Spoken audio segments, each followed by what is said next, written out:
بسم اللہ الرحمن الرحیم۔ السلام علیکم پیارے دوستو آپ دیکھ رہے ہیں ڈسکور اوریجنل اور میں ہوں اسد۔ پیارے دوستو، اس سے قبل آپ مسیحا کے 86 اقساط سن چکے ہیں۔ آپ کس سے تاثی ملاحظہ فرمائیں، شاید اس کی وجہ یہ ہو کہ اس نے زیادہ عرصہ ادھر ہی گزارا ہو۔ میں خاموشی سے اس کی سنتا رہا۔ مجھے پھر ایک سینئر انٹرپول افیسر کی حیثیت سے ہائر اتھارٹیز سے رجوع کرنا پڑے گا۔ بالآخر رومی نے بھی دخل اندازی کی۔ آخر مقامی پولیس کے علم میں لانے میں قباحت کیا ہے؟ اس بار پریٹی نے پہلی بار اس بحث میں لب کشائی کرتے ہوئے رومی کی طرف سوالیہ نگاہوں سے دیکھا۔ کیا خبر اس طرح ہمیں آسانی سے مل جائے؟ آپ لوگ سمجھتے کیوں نہیں؟ رومی اس بار قدرے جھلا کر بولی۔ یہاں کی پولیس کا ایک اہم افسر اس عالمی ریکٹ سے ملا ہوا ہے۔ یہی نہیں، اس کی منہ بولی بھتیجی کو اس کے بارے میں یہ راز ٹھوس شواہد کے ساتھ مل چکا ہے۔ وہ ہوش میں آ کر سب بتا دے گی۔ بلکہ ہمیں تو پورا یقین ہے کہ یہ حملہ بھی اسی پولیس افیسر نے ہم پر اسی مقصد کے لیے کروایا ہوگا۔ میں نے بھی اپنی بات پر زور دیتے ہوئے کہا، مقصد کیا ہو سکتا ہے بھلا ان کا؟ پریٹی نے اپنی خوبصورت آنکھوں کو، جو مجھے اس وقت اس کے بے وقوفانہ سوال پر انتہائی بدنما لگیں، گول گھماتے ہوئے کہا۔ میں جلے ہوئے لہجے میں بولا، ان کا مقصد بہت ہی اعلیٰ تھا۔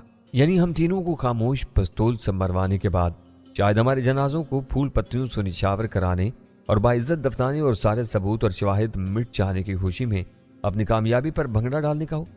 اب شاید ہمیں جھکتے مار رہے ہیں۔ وہ خفگی سے مجھے دیکھتے ہوئے بولی، میں جوتے بھی مار سکتا ہوں، یہ میں نے دل میں کہا اور بولا، نہیں محترمہ، میں صرف یہ سمجھانا چاہ رہا ہوں جس رات کو چھپانے کی خاطر رومی اور میں نے اپنی جانیں داؤ پر لگائیں اور زہریہ اس وقت زندگی اور موت کی کشمکش میں ہے، اسے زائل کرنے کے لیے ہم پر یہ جان لیوا حملہ کیا گیا ہے، اور اب آپ لوگ اسے زائل کر کے ان عالمی مجرموں کے گرد کسا ہوا شکنجہ ڈھیلا کرنے کے لیے پرتولے ہوئے۔ توبہ ہے، اتنی لمبی تمہید باندھتے ہو تم اتنی سی بات کی؟ رومی مجھے ٹوکے بغیر نہیں رہ سکی تھی اور ہولے سے اردو میں بڑبڑائی۔ آپ کچھ کہہ رہی تھی؟ افیسر آئزک نے اس کی جانب سوالیہ نظروں سے دیکھا۔ مجھے دونوں پر سخت غصہ آ رہا تھا۔ بجائے ہماری بات پر توجہ دینے کے وہ بے برکی پر دھیان دے رہے تھے۔ جی مجھ سے کہہ رہی تھیں کہ کن کوڑ مغزوں سے دماغ لڑا رہے ہیں ہم بھی، جو اتنی سی بات نہیں سمجھ پا رہے۔ بالآخر مجھ سے بھی رہا نہیں کیا۔ مائنڈ یور لینگویج مسٹر، اس کی ساتھی پریٹی نے ماتحتی کا حق ادا کیا۔ جی نہیں، میں اپنی پیاری لینگویج اردو بولنے سے کوئی مائنڈ نہیں کرتا۔ میں بھی الٹے معنی ادا کرتے ہوئے اسے زج کرنے لگا۔ پلیز سیف، تم تو چپ ہو جاؤ۔ رومی نے صورتحال بگڑتے دیکھی تو اسے سنبھالا دینے کی خاطر دوبارہ اردو میں مجھ سے بولی۔ پھر افیسر آئزک سے مخاطب ہو کر کہا، دیکھیں افیسر، آپ بات کو سمجھنے کی کوشش کریں یا پھر اس کیس سے متعلق اپنی ہائر اتھارٹیز سے مشورہ کر لیں۔ کہیں آپ کی ضد سے بعد میں ایسا نہ ہو کہ آپ دونوں کو ہی پریشانی اٹھانا پڑ جائے۔ یہ معاملہ بہت نازک اور حساس نوعیت کا ہے۔ میں خود انٹرپول افیسر ہوں اور سب اچھی طرح جانتی ہوں۔ رومی کی بات پر آفیسر تو نہیں، البتہ اس کے ساتھ ہی پریٹی کے خوبصورت چہرے پر میں نے پہلی بار ذرا پریشان کن تاثرات نوٹ کیے۔ وہ شاید نئی تھی اور اسے اپنی نوکری کی فکر ہوئی، لہذا وہ اپنے آفیسر کے کان میں جھک کر کچھ کہنے لگی۔ میری اور رومی کی نظریں انہی پر جمی ہوئی تھیں۔ اٹس اوکے، بالآخر آئزک کے منہ سے نکلا۔ شکر ہے، میں نے بھی کہا۔ کیا مطلب؟ اس نے میری طرف گھورا۔ یہی کہ آپ کو ہماری بات سمجھ آ گئی۔ میں نے امید بھری نظروں سے اسے دیکھا۔ ہرگز نہیں، وہ پھر اکھڑ پن سے بولا۔ تو گویا آپ نے اپنی نااہلی کا اعتراف کر لیا؟ میں نے بھی فوراً کہہ ڈالا۔ یہ تم کیسے کہہ سکتے ہو؟ آئزک چڑ کر بولا۔ ابھی تو آپ نے خود کہا کہ آپ ہماری بات نہیں سمجھ رہے۔ آپ میرے ساتھ آئیں۔ آئزک بری طرح تپا ہوا تھا۔ اسے رومی کو اپنے ساتھ آنے کا کہا اور دروازے کی جانب بڑھ گیا۔ رومی نے مجھے نگاہوں میں کچھ سجانے یا سمجھانے کی کوشش چاہی تھی، مگر میں چھت کو کھورنے لگا۔ پھر وہ اس کے عقب میں چلتی۔ وہ دونوں نکلے تو پریٹی بھی مجھے منہ بسورتے ہوئے دیکھتی اپنا سامان سمیٹنے لگی تو میں نے کب سے اسے پکار دیا، ہے مسی۔ اس نے پلٹ کر میری جانب کچھ ایسی نگاہوں سے دیکھا کہ میں چونک گیا۔ تھوڑی دیر پہلے اپنے آفیسر کے سامنے اس کے چہرے کے الجھنے اور خفگیاں عروج پر تھیں، لیکن اب اس کی جگہ ایک دل نواز سی مسکراہٹ نے لے لی تھی۔ اسی انداز اور اسی لہجے میں بولی، جی ڈاکٹر صاحب فرمائیے۔ فرمانا کیا ہے، بس ایسے ہی آپ کی تعریف میں چند جملوں کا اپنے منہ سے اخراج چاہتا ہوں۔ اس کی ضرورت نہیں، میں اپنی تعریفوں پر کم ہی خوش ہوتی ہوں۔ اس کے مترنم سے لہجے میں ایک عجیب سی تنزیہ خوشگواریت کا احساس تھا۔ نہیں، یہ آپ کا حق ہے، بلکہ حقیقت یہ ہے کہ میں آپ کا مشکور ہوں تہ دل سے۔ وہ کس لیے؟ اس نے اپنی کشادہ اور تیکھی کمانوں والی آنکھیں اچکائیں۔ آپ کے آفیسر ہماری بات نہیں سمجھ رہے تھے، لیکن آپ نے ان کے کان میں جانے کیا کہا کہ وہ ہم سے تعاون کے لیے تیار ہو گئے۔ میری بات سننے کے دوران وہ اپنا سامان سمیٹ کر سیدھی ہوئی और मेरे बेड के करीब आ गई। फिर बोली, आपकी बात इसलिए इनकी समझ में नहीं आ रही थी कि इन्हें इस सालमी रैकेट के बारे में कोई इल्म नहीं था। इसके इंकशाफ पर मैं चौंक पड़ा। तो कोई आपके इल्म में ये था? बिल्कुल, लेकिन मैं बेचैन हो गया। इजी, प्रीति होले से बोली। इसका अंदाज मुझे बड़ा मानी खेज महसूस हुआ था। वह आगे बोली, हमें भी खालिद के जरिए ही ये बात इल्म में आई थी। अफसोस कि वह हलाक कर दिए गए। मेरी आंखें फैल गईं। फिर मैंने जल्दी जल्दी उसे खालिद और अपने ताल्लुकात के बारे में बता दिया। ओह, तो तुम वही डॉक्टर सैफ हो? यकीनन। मैंने सर को जल्दी से इस बात में जुम्बिश दी और उससे बोला, प्लीज आप ही हमारी मदद करें। आपका ये ऑफिसर आइजक मुझे बिल्कुल घामड़ लगता है। एक और इस्तदा आपसे करूंगा कि खुदा के लिए दोहरिया की सिक्योरिटी सख्त करवा दें। हम एक मकामी पुलिस ऑफिसर अबू मुआद पर शुबा है कि वो इन आलमी खूनी सौदागरों के रिकॉर्ड से मिला हुआ है। यही नहीं, जोरिया इसी से मुताल्लिक हमें कोई अहम इतला भी देने वाली थी। प्लीज आप जल्द से जल्द हमारी इससे मुलाकात करवा दें। ऐसा ना हो कि इन खतरनाक मुजरमों को निकल भागने का कोई मौका हाथ आ जाए, क्योंकि हम पाकिस्तान में काफी हद तक इसके नेटवर्क की बेखुनी करने के बाद यहाँ भी इन्हें अंजाम तक पहुंचाने वाले थे। प्रीति मेरी बातें बड़े गौर और ध्यान से सुन रही थी।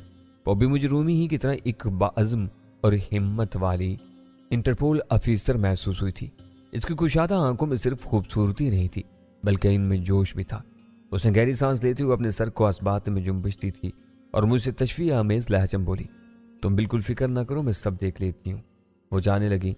मैंने फिर उसे पुकारा, ठहरो प्लीज मिस प्रीति, क्या ऐसा नहीं हो सकता कि रूमी और मुझे जोरिया के कमरे में रहने की इजाज़त मिल जाए? मैं देखती हूँ, उसने कहा और जल्दी से निकल गई। मेरा दिलो दिमाग एक बार फिर ना जाने क्यों बेचैनी का शिकार होने लगा। हालात ऐसे ही थे कि किसी पर भरोसा करने का जी नहीं चाहता था। कुछ देर बाद मैंने सोचा कि बेड से उतर कर कमरे से निकल जाऊं, लेकिन मैं ऐसा नहीं कर सका। मेरे बाजू का दर्द अब काफ़ी बेहतर था। थोड़ी देर बीती थी कि रूमी अंदर दाखिल हुई। इसके चेहरे पर मुसर्रत रक्सा थी। मुझे देखते ही मानी के अंदाज में मुस्कुरा कर बोली, ये तुमने हमारे जाने के बाद इस खूबसूरत सी हसीना को क्या खोल कर पिला दिया था? फिलहाल तो ये मुझे दवाइयों में न जाने क्या खोल खोल कर पिला रहे हैं। मैंने कहा, मजाक मत करो, बताओ मुझे तुमने प्रीति को क्या पट्टी पढ़ाई थी कि वहां आकर तुम्हारा इनाम जपने लगी और मेरी भी लगी तारीफें करने? मैं मुस्कुरा दिया और अभी जवाब देने ही लगा था कि प्रीति नमूदार हुई और हमें साथ लेकर चलने का कहा। रूमी ने मुझे सहारा देकर बेड से उतारा। हालांकि इसकी कोई खास जरूरत नहीं थी, लेकिन शायद वो वक्त बचाना चाहती थी। हम जिस कमरे में आए उसे देखते ही मेरा दिल मुस्तरद से भर गया। एक बेड पर जोहरिया महवे इस्तराहत थी। पता नहीं वो बेहोशी में थी या नींद में, ताहम एक डॉक्टर की नज़र से वो मुझे काफ़ी बेहतर नजर आ रही थी, यानी खतरे से बाहर थी इसकी हालत। प्रीति हमसे मुखातिब होकर धीरे से बोली, तुम दोनों इधर ही बैठे रहो, तुम्हारी साथी की हालत अब खतरे से बाहर है। ये किसी वक्त भी होश में आ जाएगी, तो तुम इससे वो ज़रूरी और अहम बात पूछ लेना, लेकिन खुद से इसे मत जगाने की कोशिश करना, राइट? हम दोनों ने फिदवियाना अंदाज में अपने सरों को होले से असबाती जुम्बिश थी। वो चली गई। मैं और रूमी एक मुसरत अमेज सी हैरत से उसे तकते रह गए। क्या वाकई तकदीर इस तरह भी मेहरबान होकर सारे काम आसान कर डालती है? मैंने होले से जैसे खुद कलामिया अंदाज में कहा। यकीन इसमें भला क्या शक है? रूमी ने मुदब्बिराना अंदाज में कहा। काश ये जल्द होश में आ जाए। मैं बेचैनी से बोला, सबर भूल गए? प्रीति जिंटा ने क्या हदायत दी थी हमें? रूमी मुस्कुराकर शरारतन इसका नाम एक मारूफ इंडियन अदाकारा से मिलाते हुए बोली। मैंने कोई जवाब नहीं दिया और आहिस्ता आहिस्ता चलता हुआ जोहरिया के बेड के पास पहुंचा और उसका बगौर जायजा लेने लगा। उसका हसीन चेहरा इस वक्त ख्वाब गफलत में मुस्तगरक था। रंगत पीली हो रही थी। फिर मैंने उसके सीने के मद्दो जज़र का जायजा लिया। वो भी मुझे बेहतर ही लगा। ड्रिप स्टैंड से 100 सीसी का वायल और 1000 ml की ड्रिप लगी हुई थी। शुक्र था कि अब उसे ऑक्सीजन की जरूरत नहीं थी। इस वक्त मुझे अकब से रूमी की आवाज़ सुनाई थी, इधर आकर बैठ जाओ और मुझे बताओ कि प्रीति पर तुमने ऐसा क्या जादू किया कि वो। मैंने वहीं से उसे खामोश रहने का इशारा कर दिया। इसकी सुई अभी तक वहीं अटकी हुई थी। मैं पलटा और वापस करीब धरी कुर्सी पर रूमी के करीब बैठ गया। बताओ ना, वो बोली। मुझे कभी कभी ऐसा लगता है कि तुम मेरी बीवी हो। मैंने घूर कर उससे कहा। क्या मतलब? उसने अपने नर्म होंठों में मुस्कुराहट को दबाने के अंदाज में कहा। तो और क्या, बीवियों वाले तजस्सुस में पड़ जाती हो तुम, यूं जैसे शौहर नामदार ने कोई गुल खिला दिया हो। ए मिस्टर होशियार, यहाँ ना कोई बीवी है और ना ही शौहर। दिमाग तो नहीं चल गया है मौसूफ का? वो बोली। देखा देखा, वही बीवियों वाला राई का अंदाज। मैंने फिर उसे छेड़ा। अच्छा बताओ ना प्लीज, मजाक छोड़ो। भाई क्या बताऊं, मैं हूं ही इतना हैंडसम और पुरकशिश की औरतें और लड़कियां फौरन मेरी बातों में आ जाती हैं। मैंने जरा गर्दन अकड़ा कर कहा। और बूढ़ियां? वो एक आंख को ऊपर उठाकर तंजन बोली। नहीं, तुम जैसी नहीं आती मेरी बातों में। मैंने चोट के बदले चोट दी तो उसने जिद छूकर अपने एक हाथ से मेरा कान पकड़ लिया। अरे अरे तुम तो वाकई बीवी। बस करो अब ये बीवियों वाला राग अलापना। रूमी गुस्से से बोली। बताओ मुझे प्रीति कैसे तुम्हारी बातों में आ गई? अरे भाई, तुम भी अच्छी भरी लड़ाई भिड़ाई में माहिर होने के बावजूद कहाँ मड़ी रही, मैंने कहा। उसने मेरा कान छोड़ दिया। भाई देखो, जरा अकल भी लड़ा लिया करो। इंसान अपनी अकल सलीम और सेल्फ ऑब्जर्वेशन से कई मुअम्मे सुलझाने की सलाहियत रखता है। मेरा अंदाज मुदब्बिराना हो गया। वो होंठ पीछे सुनने पर मजबूर रही और मेरा बयान जारी रहा। बात हमारी हक और ठोस हकाइक पर मबनी थे। इसी अंदाज में इसे मैंने समझा दिया, लेकिन आइज़िक की समझ में ये नहीं आया, इसलिए कि उसे पहले से इस ब्लडी रैकेट के बारे में कुछ इल्म नहीं था। मगर प्रीति, अच्छा अब समझी। रूमी फौरन तफहीमी अंदाज में बोली। ये कहो ना कि उसे पहले से इनके बारे में रिपोर्ट थी। हाँ, लेकिन क्या यह हैरत की बात नहीं कि एक ही डिपार्टमेंट के दो में से एक के तो इल्म में है, मगर आइज़िक जो कि इनका फर्स्ट या सेकंड कमांड ऑफिसर है, इसे कुछ भी मालूम नहीं। मैंने आखिर में उलझे हुए अंदाज में कहा। होगा उसे भी इल्म, रूमी बोली, लेकिन वो उसे अहमियत नहीं देना चाहता होगा। यह क्या बात हुई? मैं बिदक कर बोला। वो इंटरपोल जैसी एक अहम आलमी कानूनी इदारे का ऑफिसर है और होते हैं बाज ऐसे सरफिरे ऑफिसर। रूमी ने मेरी बात काट दी। अब तुम इस बहस को छोड़ो। प्रीति हमसे संजीदा है ना, बस यही काफ़ी है। फिर अचानक उसकी निगाह बेड पर पड़ी और उसके लबों से बेख्तियार निकला, अरे शायद जोरिया को होश आ रहा है। मैंने चौंक कर बेड की जानिब देखा। जोरिया सर को बहुत धीरे धीरे दाएं बाएं हिला रही थी। प्रीति ने सही कहा था कि ये थोड़ी देर बाद ही होश में आ जाएगी। मैं यकदम कुर्सी से उठा और उसकी जाने पड़ा। वो आंखें खोल बंद कर रही थी। जोहरिया, मैंने उस पर झुककर आहिस्तगी से उसे आवाज़ दी। मेरी आवाज़ सुनकर उसका दाएं बाएं हिलता सर एक जगह पर रुक गया। तुम अब कैसी हो? मैंने कहा। मेरी नज़रें उसके नीम मुर्दा से चेहरे पर जमी हुई थी। उसने आवाज़ की सिम्मत पर ही सर एक जगह तकिए पर टिका दिया। वह आंखें खोल और बंद कर रही थी। फिर जैसे ये वक्फा बढ़ा तो वो अपनी निगाहें मेरे चेहरे पर टिकाने की कोशिश करने लगी। ऐसी हालत में उसके पपोटे कपकपाने लगे, होंठों पर लर्जिश थी। वो नीम वाह से हुए, यूं जैसे बोलने की कोशिश करना चाहती हूँ। उसकी ये बेबसी देखकर मेरे अंदर दुख और कर्ब की लहर उभरी। मैंने फिर होले से उसे पुकारा तो रूमी ने बहुत धीरे से मेरे कान में सरगोशी की। थोड़ा वक्फा करो। वो भी शायद इसकी हेतकोजाई को महसूस कर रही थी। सैफ।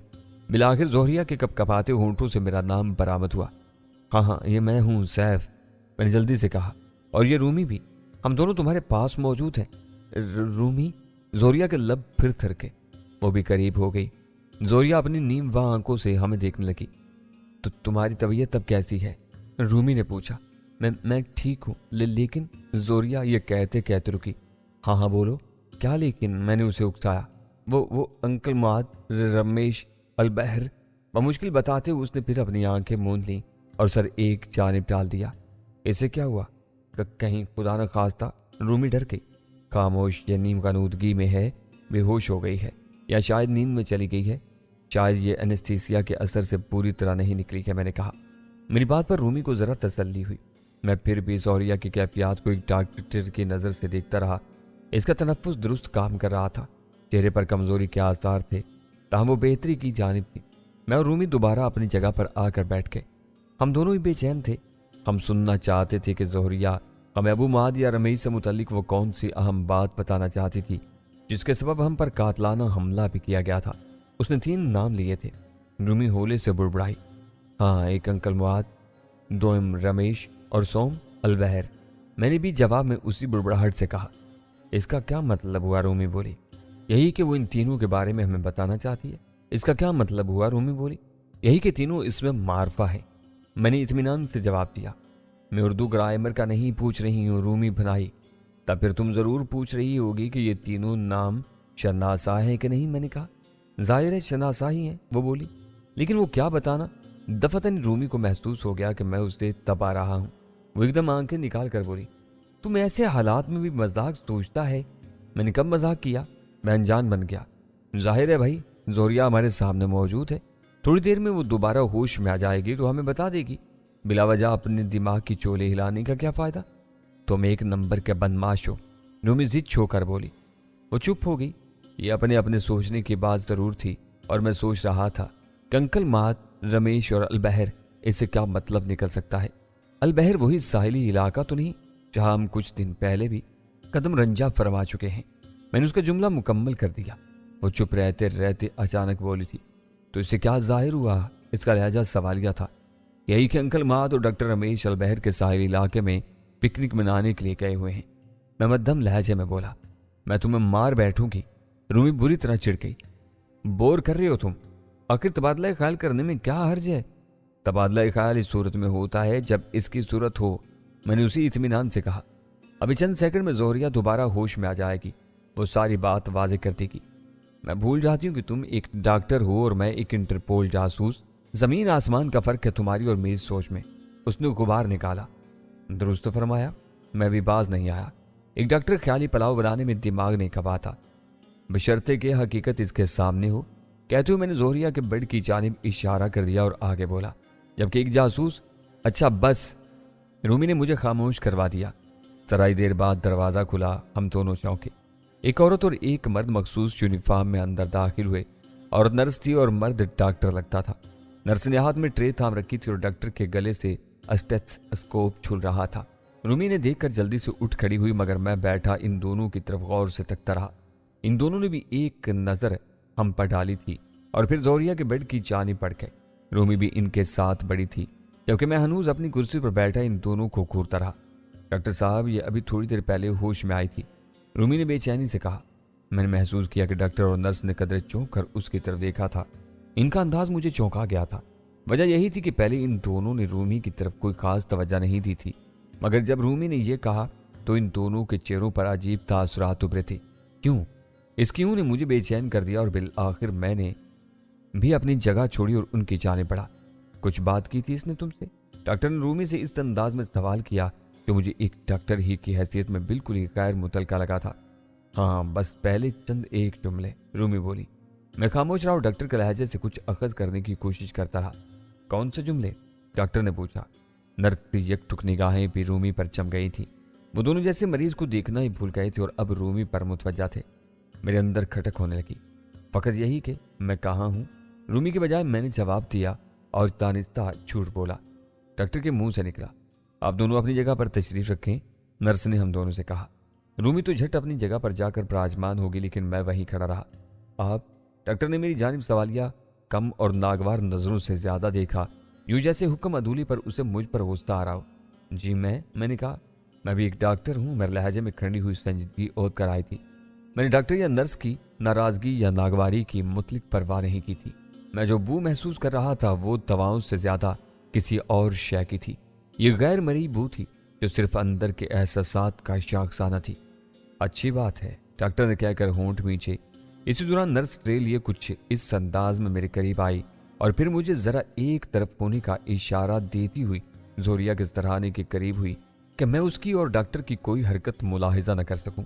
ڈاکٹر نے صاحب فراش زہریہ کا معائنہ کرنا شروع کر دیا۔ میں بھی ایک ڈھیٹ ہی تھا، اس کی حرکات و سکنات دیکھنے جانچنے کے لیے ایک طرف سے سرک کر دوسری جانب زہریہ کے بیڈ کے پاس آن کھڑا ہوا۔ ہم سے ذرا دور دروازے کے قریب رکھی کرسی پر رومی خاموش بیٹھی ہماری ہی جانب تکے جا رہی تھی۔